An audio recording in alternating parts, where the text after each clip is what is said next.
Live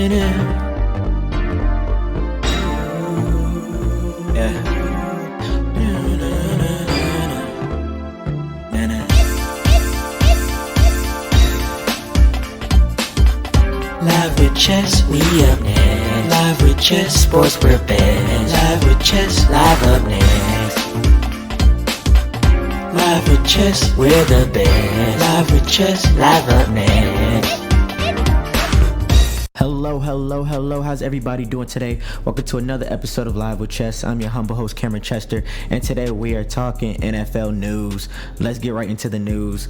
So we'll start off with a Thursday night game. It was the Bucks versus the Falcons, and the Bucks lost, and the Falcons overcame the moniker that the Bucks brought in after destroying Philadelphia. But I'm gonna explain a little bit of things here about that game. The Falcons won 36 and the 30.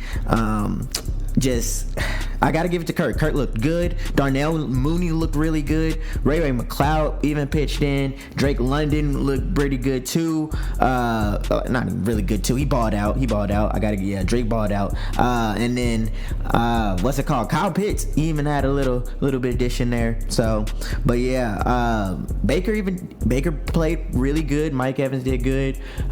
Their run game was all right. Rashad White kind of got one long run in, but it just came down to like who wanted more. And I'm going to definitely say the Bucks may have a small problem with their cornerbacks, because number 27, I forget his name, like McLaurin, something like that, but also Dean, they were getting cooked.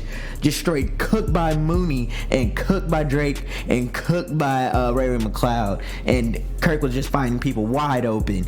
And yeah, Darnell Mooney could have ended the game easily, but he ended up dropping that one pass late in the fourth. But yeah, the Falcons came out with a really good win with this one, and on top of the NFC South. Next we have the Vikings versus the Jets. A lot of people regret watching this game. Supposedly it was kind of mid. The Vikings played mid, but the Vikings came out with the win. Vikings are undefeated. That's shocker. Nobody else expected that. But Sam Darnold's been able to command this offense well for the Vikings, and Jettas is just being Jettas, doing his thing. Next we have the Ravens versus the Bengals, and this was a crazy game, went into overtime. Lamar, the center messing up the snap and stuff, and then Lamar couldn't get it back, and Bengals get it, and then Joe Burrow drives the team down, and then the kicker McPherson misses it, and then Derrick Henry runs it back, and then Ravens able to clinch it to a 41-38 win against their rivals. And yeah, the Ravens are back on track. They're serious. They're scaring moments for the Bengals right now. You're 1-4. Your offense is really good, so you can get out the way. The Joe Burrow washed hate train can go away. Joe Burrow's still one of them, and but it's the defense. The defense is terrible. The defense is just awful. It was so awful. Ravens defense surprisingly gave up a good amount. I mean, the Burrows are, and the offense for the Bengals are good offense, so yeah, that's okay. But just the Bengals, your defense, it's hard to watch. Next we have the Jaguars and the Colts. Jaguars finally kicked it in gear, got a 37-34 win. Brian Thomas, finally, you are feeding him. He is a dog. Keep feeding him. Tank overshining ETN. Trevor Lawrence actually looked like a decent quarterback. Can't hate. I mean, yeah, he did his thing. But Joe Flacco was balling. I'm not gonna lie, Joe Flacco was balling. 3 touchdowns, 359 yards. He knows how to use these weapons better than AR, and there's a very good reason. Joe Flacco is a veteran, but yeah, AR I think needs to sit down and learn from Flacco, because he's doing pretty well. Doing very well. Dolphins versus Patriots. Dolphins won this game. It's a very defensive game, 15-10. Nothing really truly special about that game, but hey. Next we have Commanders versus Browns. Hey, Jaden Daniels, Rookie of the Year, looking even closer and closer. He's been balling. Commanders get a 34-13 win. Deshaun Watson, oh my goodness, just awful, just so awful. He had a QBR of 8.5. That is sad. That is very sad. And they don't have a run game. Nick Chubb's still out. The offense just looked abysmal. Jaden Daniels, 238 yards, 1 touchdown. Yeah. And he's feeding Terry. Terry got 112 yards, 4 receptions. Okay. And finally, like, Commanders have their quarterback. They have their franchise quarterback. No questions asked. He is feeding Terry, and that is amazing. Terry has been so underrated because he had to deal with so many mediocre quarterbacks, but finally he has his man in Jaden Daniels. And yeah, the Commanders are 4-1 right now. Next we have Bills versus Texans. At first, it looked like it was leading the Texans' way, but Josh Allen kind of put in work, came down to the wire, and the Texans got a 23-20 win. What's it called? Yeah. It hurts for the Texans, though, bittersweet, because Nico Collins is in IR right now, and that is your main target. That's CJ's main target. And yeah, that's a good win, 4-1 for the Texans, but a big loss. Next, we have the Bears versus Panthers, and the Bears did their thing. Caleb looked like he's more comfortable in the offense right now. He fed his weapons a good amount. The defense looked electric, but I mean, it's the Panthers, so we got to see how they do next week. But still, this is very good for the Bears. And Caleb, very comfortable. Bears are 3-2, and what's it called? Caleb has been doing very well, especially since that week 2 loss against the Texans. Since week 2, he has had 824 passing yards, 5 touchdowns, 2 interceptions, and a 99.2 QBR. Hey, Caleb's been doing his thing. He's been definitely doing his thing, and I'm glad to see that. Hey, Bears, you finally got one. Next, we have Broncos versus Raiders, and the Broncos handled the Raiders 34-18. That defense looks really good, the Broncos defense. Bo Nix played well. He played very well. 2 touchdowns, 206 yards.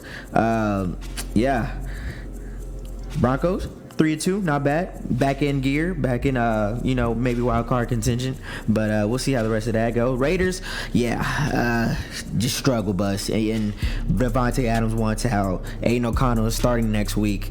Yeah, just abysmal. But Brock Bowers look good. That's the highlight. Brock Bowers looked really good. Next, we have Cardinals versus 49ers, and the Kyler Murray and the Cardinals came to the 49ers home and just kicked down the door and said, yeah, we're taking this dub. Yeah, the Cardinals defense held down the 49ers. A lot of people are coming at Kyle Shanahan right now. Yeah, Cardinals win that 24-23, close game. Next, we have the Packers versus Rams. Packers won 24-19.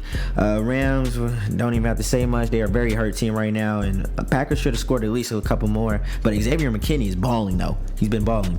But next, we have Giants versus Seahawks, and the Giants came away with a decent, good win. 29-20, the Giants won.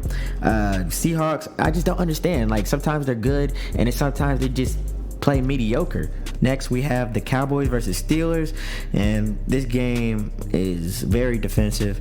Dak did throw 2 interceptions, but he came in clutch at the end, and the Cowboys won 20-17.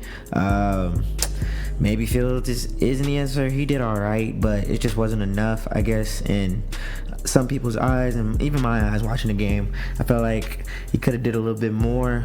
Could have fed Pickens a little bit more, but Pickens was getting locked down there.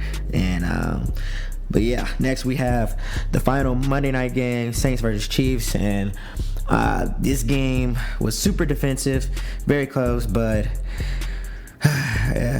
it was hard to watch as a Saints fan. I'm just gonna say it, but also just the O-line, Derek Carr getting injured, and just not even feeding Chris Olave, and just doing the same plays I felt like the Saints were doing, and trying to do the run. But Nick Bolton and that Chiefs defense, yeah, Nick Bolton in the middle is a monster. He's such a monster.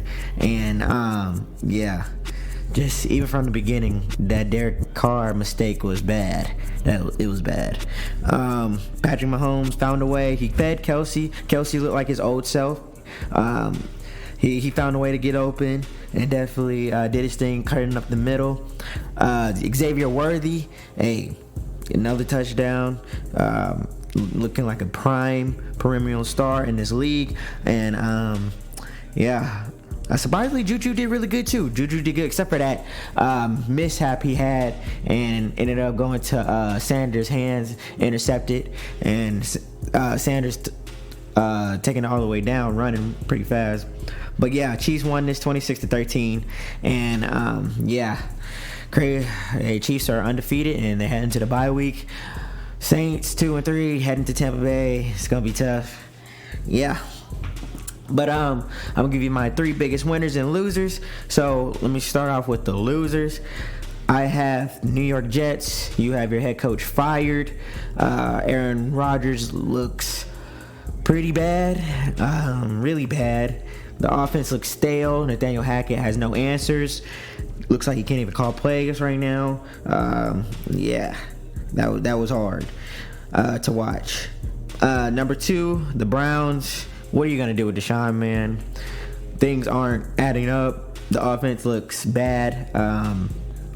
The defense could do all they can, but if you just keep going 3 and out and bringing them back on there, they're gonna get tired, and the Commanders exposed that. And yeah, the Browns need to figure something out. I don't know if Jameis Winston is the answer, but hey, you might have to make some changes because Deshaun is not helping right now.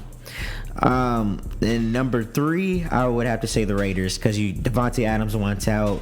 You switched your quarterback. You paid Gardner Minshew all that money, but now he's the backup. You are forever in rebuilding mode again, and it just looks like a bad season is brewing for the Raiders. But Brock Bowers looks good. Like I said earlier, he looks good. But now let's get to the winners. My first winners, I'm gonna have to say the Arizona Cardinals played with heart. Kyler Murray shutting up all the doubters. He knows when to run when he needs to. James Conner rumbling, stumbling, doing his thing. The Cardinals played really good. Michael Wilson did really good. That was crazy. That was a good game for the Cardinals. But number 2, I'm gonna have to say the New York Giants. The New York Giants, because Daniel Jones actually played decent, and your defense held a very high-powered offense to only 20 points. Darius Slayton balled out his mind, especially with Neighbors out. But when Neighbor comes back, maybe that could be a nice tandem, maybe for the future. And you have an emergence of a new young running back who actually played really well in Tyrone Tracy Jr. And let's see how that goes for the Giants. And then my final winner, I'm gonna have to give it to the Atlanta Falcons. It's hard saying that as a Saints fan, but yeah, they came out with a hard-fought win. Kirk Cousins looked like prime Cousins, just throwing the ball, gunslinger. Darnell Mooney balled out. Drake London actually balled out. He's actually flourishing Drake and Kyle Pitts' potential. And Bijan Robinson and Algier handling things in the backfield. That offensive line giving Kirk good time. I swear Kirk has such good time. He has really good time, and the Buccaneers got after him, but there's some times where he had a lot of time to throw that ball, but and he exposed the Buccaneers defensive backs. So I'm gonna have to give it to the Falcons. And that's gonna be all, folks. Tell me what you think about this week. Another crazy week. Some injuries happening, some shocking injuries. But let's hope for the best for them. Hope the best for your team. The Saints are starting Spencer Rattler. Will the Jaguars keep up that high-powered offense against the Bears defense next week? A lot of questions here. But hey, that's all, folks. It's been your boy Cameron Chester, and it's been Live with Ches. Live with Ches, we're the best. Live with Ches, live up next.